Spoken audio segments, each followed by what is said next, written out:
कि जब तक जननायक कर्पूरी ठाकुर थे तब तक उन्होंने अपने पुत्र को नहीं वो राजनीति में आने दिए, और जब वो चले गए उनके गुजरने के बाद मैंने इन्हें राज्यसभा, हमारी पार्टी ने इन्हें भेजा। तो और उन्होंने कहा कि और मैं उन्हीं की इस चीज़ से मैंने शिक्षा लिया और मैंने अपने परिवार में इस तरह का परिवारवाद को मैंने नहीं इस्टेब्लिश किया। नमस्कार, मैं प्रशांत और आप देखना शुरू कर चुके हैं दैनिक न्यूज़।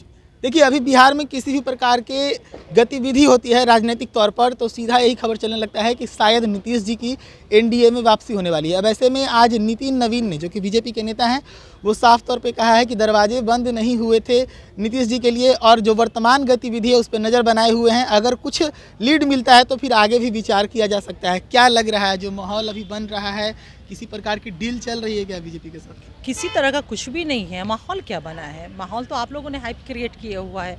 एज यूजुअल जो सरकार और पॉलिटिकल पार्टी अपनी बैठकें करती है उसके अनुसार होता है, और माननीय मुख्यमंत्री नीतीश कुमार जी तो अक्सर जो भी हमारे शीर्ष नेता हैं पार्टी के, उनके साथ वो बैठक करते रहते हैं।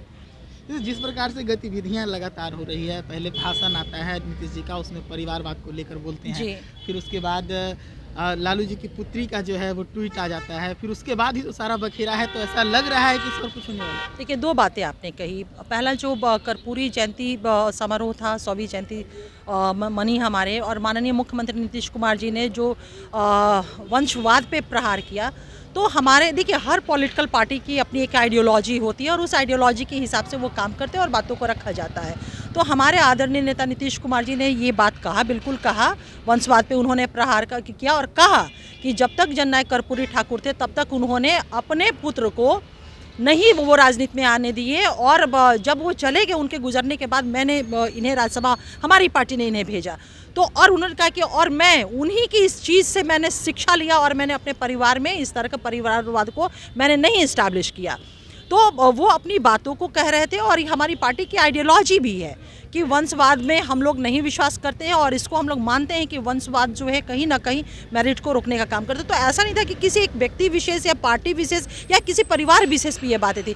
ये इंटायर भारत की राजनीति में, चाहे वो बीजेपी में लोग हों, कांग्रेस में हो, राजद में हो, जेडीयू में, जितने भी लोग हैं, अगर वंशवाद की बात करेंगे तो सिर्फ ये जो आप लोग उधर हमेशा वो इंडिकेट कर रहे हैं, टिल्ट कर दे रहे बातों को, तो हर पॉलिटिकल पार्टियों में देख लीजिए, इसे सो मेनी एग्जाम्पल्स हैं। तो हमारे नेता नीतीश कुमार जी ने किसी परिवार या व्यक्ति पे नहीं, बल्कि वो वंशवाद वाली जो एक सोच है उस पे उन्होंने कहा, और कहा कि जननायक कर्पूरी ठाकुर साहब की इस काम से, उनकी इस सोच और सिद्धांत से मैंने भी शिक्षा लिया और मैंने भी इस चीज़ को नहीं आगे बढ़ाया। लेकिन कल का ट्वीट और उसके बाद आज जो गांधी मैदान में जब जाते हैं, मिलते थे सीएम डिप्टी सीएम, तो हाय हेलो कुछ भी नहीं आज होता है। देखिए, ट्वीट की जो बात है ना, एक्स पे जो रोहिणी आचार्य जी ने किया, उन्होंने स्वयं डिलीट कर दिया, और जब डिलीट कर दिया तो मुझे लगता है कि अब उस पर किसी तरह का सवाल और उसकी विवेचना, कुछ किसी प्रकार का मुलाकात नहीं देखने को मिला सीएम डिप्टी सीएम के बीच। देखिए, अब गांधी मैदान में मैं तो वहाँ थी नहीं कि मैं उस चीज़ का विश्लेषण कर पाऊँ, क्योंकि जब तक मैं उस चीज़ को, फुटेज को, या फिर वहाँ रहती तो मैं विश्लेषण शायद कर पाती, या आप बता रहे हैं। और ऐसा स्वाभाविक होता भी है कि देखिए गवर्नर साहब को फ्लैग होस्टिंग करना था, माननीय मुख्यमंत्री जी वहाँ, सभी का ध्यान उधर आकृष्ट रहा होगा।